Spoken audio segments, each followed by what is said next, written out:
ফরিদপুরের সদরপুর থানায় ৫ অগাস্ট হামলা, ভাঙচুর ও অস্ত্র লুটের মামলায় ১১ জনকে গ্রেপ্তার করেছে যৌথ বাহিনী। রোববার দুপুরে আসামিদের আদালতের মাধ্যমে জেল হাজতে পাঠানো হয়েছে। এর আগে শনিবার রাতে কৃষ্ণপুর ইউনিয়নের বিভিন্ন স্থান থেকে তাদের গ্রেপ্তার করা হয়।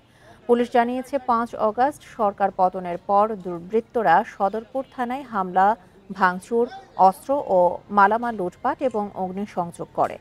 এ ঘটনায় একটি মামলা হয়।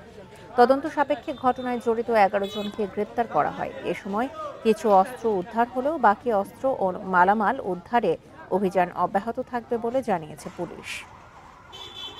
গতকাল রাতে আমরা যৌথ বাহিনীর সহযোগিতায় কৃষ্ণপুর এলাকায় অভিযান চালিয়ে ১১ জন সন্ত্রাসীকে আমরা গ্রেপ্তার করেছি।